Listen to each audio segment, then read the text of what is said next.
Hello everyone, welcome back to my YouTube channel. मेरे YouTube channel का नाम है कवल गिल और आज हम इस वीडियो में बात करने वाले हैं stock market for beginners chapter 3 की। इस वीडियो में हम डिस्कस करने वाले हैं कि हर स्टॉक लेने के लिए नहीं होता, हर स्टॉक को आप बाय नहीं कर सकते हो।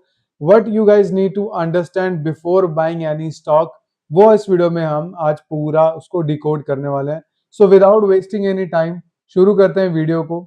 तो आपके लिए मैंने अगेन बहुत ही बढ़िया एक पीपीटी बनाई है एंड जो पहला जो उसमें होना चाहिए, पहला फैक्टर वो होता है ग्रोथ स्टॉक। ठीक है, ये वीडियो पूरी इंटायर जितने भी हमारे स्टॉक मार्केट फॉर बिगिनर्स वाले बंदे हैं उनके लिए है।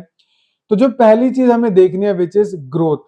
कोई भी स्टॉक आप बाय कर रहे हो, क्या उस इंडस्ट्री का या उस कंपनी का जो फ्यूचर है वो ग्रोइंग कंपनी है या नहीं है। ओके, और वो क्या री इन्वेस्ट कर रही है अपने पैसे को दोबारा। लेट्स सपोज अगर एक कंपनी का अच्छा प्रॉफिट हो जाता है तो क्या वो दोबारा उस प्रॉफिट को इन्वेस्ट कर रहा है उसी स्टार्टअप के अंदर, उसी बिजनेस के अंदर।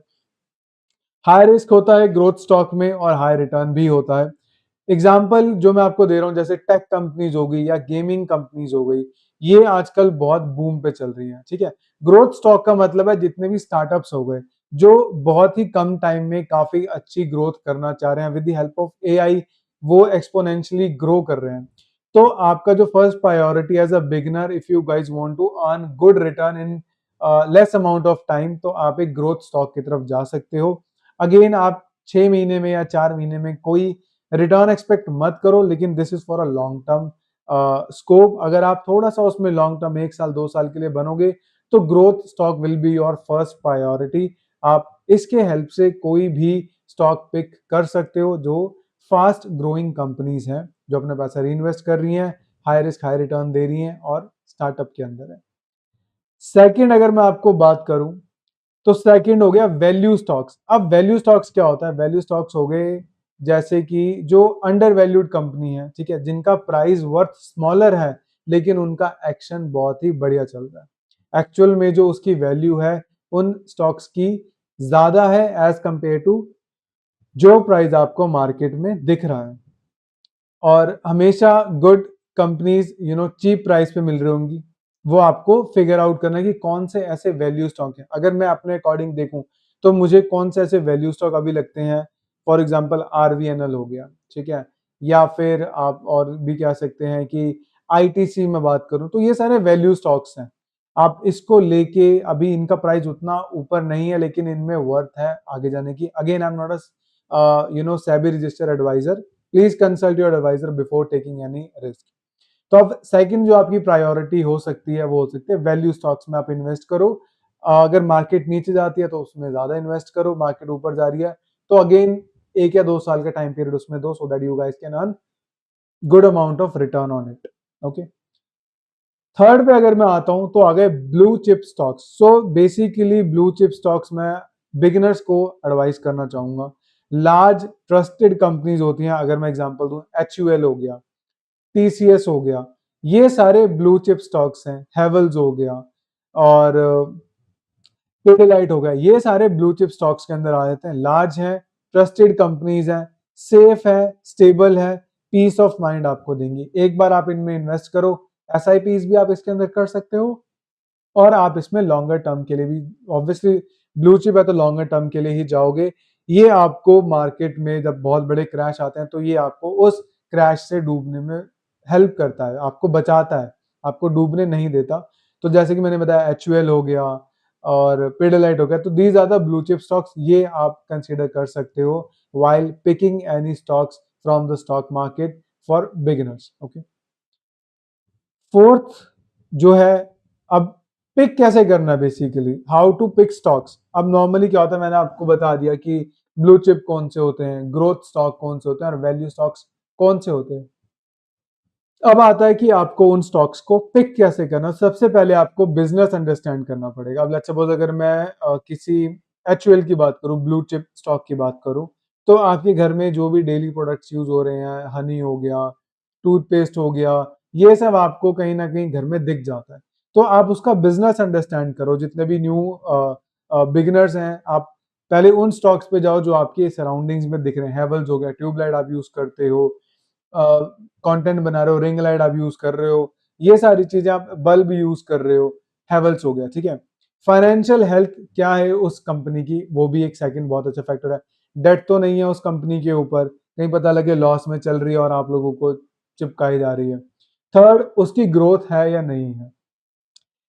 फोर्थ, वैल्यूएशन क्या है, मान लो अगर उसकी वैल्यूएशन कुछ 100 रुपीज की होनी चाहिए, लेकिन वो भाई साहब पहली 500 पे घूम रहे हैं, पहली डबल वैल्यूएशन पे 200 या 250 पे घूम रहे हैं, तो वो भी कोई फैक्टर नहीं बनता है पिक करने का उस स्टॉक को। थर्ड, लॉन्ग टर्म माइंडसेट, अगर आप कोई भी स्टॉक पिक करो, whether it's a growth stock, value pick stock, या फिर आप पेनी स्टॉक्स की तरफ जा रहे हो, लेकिन आपका माइंडसेट होना चाहिए लॉन्ग टर्म के लिए। बिकॉज फॉर अ बिगनर्स, जितना आप मार्केट की साइकिल को अंडरस्टैंड करोगे, उतना आपको पता लगेगा कि क्या राइट टाइम होता है स्टॉक्स को बाय करने का, क्या राइट टाइम होता है स्टॉक्स को सेल करने का। हर स्टॉक का एक साइकिल आता है, that you guys need to understand. और वो आप कैसे सीखोगे, जितना आप मार्केट के अंदर रहोगे, जितना मार्केट को समझोगे। अब जो स्ट्रेटेजी क्या है बिगिनर्स के लिए, कि आपको सारा जो पोर्टफोलियो, अगर आपके पास 100 रुपए है तो आपको सारा ब्लू चिप में नहीं डालना, सारा आपको किसी फिनटेक में नहीं डालना है, स्टार्टअप में नहीं डालना है। उसकी कैटेगरीज होती हैं। 50% अगर आप अपना ब्लू चिप में डालो, सो दैट अगर मार्केट गिरती है तो आपका 50% का अमाउंट स्टेबल रहेगा, आपको 50% का अमाउंट इतना दुख नहीं देगा। बाइफिकेशन is very important while investing in stock market, not only in stocks but in crypto, gold, blue chip funds और सिल्वर्स। तो आपका बाइफिकेशन होना बहुत इंपॉर्टेंट है। Second, growth. 50% आप डालो ब्लू चिप स्टॉक, धीरे धीरे धीरे करके विद टाइम बढ़ेंगे। 30% आप ग्रोथ में डालिए। ग्रोथ स्टॉक्स में क्या होगा कि वो आपको with in a shorter period of time काफी अच्छा रिटर्न दे देंगे। 10%, 20%, 50%, 100%, depending on the stocks you guys have picked from your research. Third जो होता है, उसमें आप कंसीडर करिए डिविडेंड स्टॉक को, जैसे कोल इंडिया है, वो बहुत ही अच्छा डिविडेंड देता है, आईटीसी है, वो बहुत अच्छा डिविडेंड देता है। तो कुछ आपका 20% डिविडेंड बेस भी होना चाहिए, बिकॉज जो बहुत बड़े इन्वेस्टर्स हैं उनका 2-2, 3-3 लाख, 10-10 लाख तो डिविडेंड से ही आ जाता है। कुछ ने आईटीसी के पता नहीं 10,000 शेयर्स लेके कोई बैठा हुआ है, कोल इंडिया के कोई 5,000 शेयर लेके बैठा हुआ है, तो वही उनको डिविडेंड देता है जिनसे उनका जो ब्रेड एंड बटर है महीने का, वो चलता रहता है। तो dividend stock is also a very good pick for the newcomers and for traders और फॉर प्रो प्लेयर्स जिनको काफी अच्छा टाइम हो गया मार्केट में। अब कॉमन मिस्टेक्स क्या होती हैं कि किसी ने आके बोल दिया, इवन अगर मैं भी अपने आप को काउंट करूं, तो लेट्स सपोज अगर मैं कह रहा हूं आईटीसी बाय करो या एचयूएल बाय करो, तो विदाउट स्टडी आपको कोई स्टॉक नहीं बाय करना। आप बाय द टिप्स पे, बाइंग ऑन टिप्स पे जाने की कोई जरूरत नहीं है। लेट्स सपोज अगर कोई आपको शेयर पसंद आ रहा है, तो आप उसको देखो, समझो, उसके बाद जाके आप उसको बाय करो। सोशल मीडिया की हाइप पे नहीं आना कि आपने रील स्क्रॉल कर रहे हो, यार ये तो बहुत अच्छा स्टॉक दिख रहा है, फटाफट इसको बाय कर लेता हूँ, नहीं, वैसा भी नहीं करना। अपनी स्टडी जरूर करनी है। अब जिस हिसाब से मार्केट गिर रहा है धड़ाधड़, so this is the time जहां आपको अपना पोर्टफोलियो बनाना चाहिए। पैनिक सेलिंग नहीं करनी चाहिए कि यार वो तो निकल गया, फटाफट बेच दूं, नहीं, ऐसा नहीं करना। मार्केट नीचे आ रही है, बाय करो, जितना रेड में बाय करोगे उतना ग्रीन एंजॉय करोगे। और रिसर्च करो, विदाउट रिसर्च कोई फायदा नहीं है स्टॉक्स को लेने का। आपको समझ ही नहीं आएगा कब बाय करना है, कब सेल करना है, बस आपने लेके अपने पोर्टफोलियो में रख लिया। ये सारा अगर आप करोगे तो आप 80% जितने भी बिगिनर्स ट्रेडर्स हैं, आप उनसे आगे ही रहोगे। तो एक बार रिकैप देख लेते हैं। कॉमन मिस्टेक्स अवॉइड करनी है। बिगिनर स्ट्रेटेजी 50-30-20% आपको यूज करना है। हाउ टू पिक स्टॉक्स बता दिया है। बिजनेस अंडरस्टैंड करो, फाइनेंशियल हेल्थ देखो, इंडस्ट्री की ग्रोथ देखो, वैल्यूएशन देखो, और लॉन्ग टर्म माइंडसेट के साथ रहो। पैनी स्टॉक्स, पैनी स्टॉक्स हमसे मिस हो गया था। पैनी स्टॉक्स भी एक अमेजिंग पिक हो सकता है। आप अपने पोर्टफोलियो का 5-10% भी पैनी स्टॉक्स में डाल सकते हो। पैनी स्टॉक्स क्या होता है कि वेरी चीप स्टॉक्स। अगर मैं पैनी स्टॉक की बात करूं, तो अब जैसे रतन, आई थिंक रतन टाटा जो चल रहा है स्टॉक्स, वो बहुत ही अच्छा एक मेरे को स्टॉक लगता है, काफी अच्छी मैंने उसमें पोजीशन बना रखी है। But again I am not recommending you to buy that stock, ये मेरा पॉइंट ऑफ व्यू है। येस बैंक हो गया, आइडिया हो गया, वोडाफोन हो गया, ये सारे पैनी स्टॉक्स हैं। तो आप इसमें उतना ही अमाउंट लगाओ जितना सेम एज क्रिप्टो की, खोने में कोई दुख नहीं होना चाहिए। बढ़ने को ये with in a short span of time 50%, 100% बढ़ सकता है, लेकिन फॉर अ बिगिनर्स 5%, 10%, इससे ज़्यादा नहीं, अवॉइड कर सकते हो तो बहुत ही अमेजिंग थिंग। बट अगर if you want to play on a high risk तो आप पेनी स्टॉक्स की तरफ भी जा सकते हो। ब्लू चिप स्टॉक्स लार्ज होना चाहिए, ट्रस्टेड कंपनी होनी चाहिए, सेफ एंड स्टेबल होना चाहिए।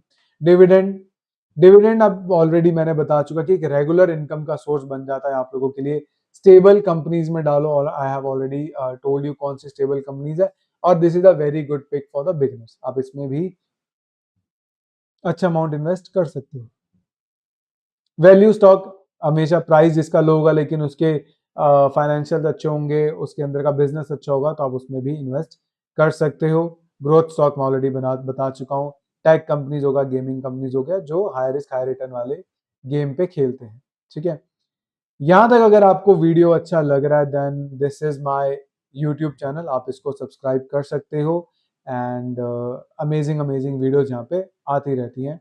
आप मुझे टेलीग्राम पे भी फॉलो कर सकते हो, this is my Telegram channel, आप इसको देखो, यहाँ पे भी मैं आप लोगों के लिए अपडेट्स अमेजिंग अमेजिंग लाता रहता हूँ। Thank you so much for watching this video, guys. See you in part 4. See you in chapter 4, stock market for beginner. Take care. Bye bye.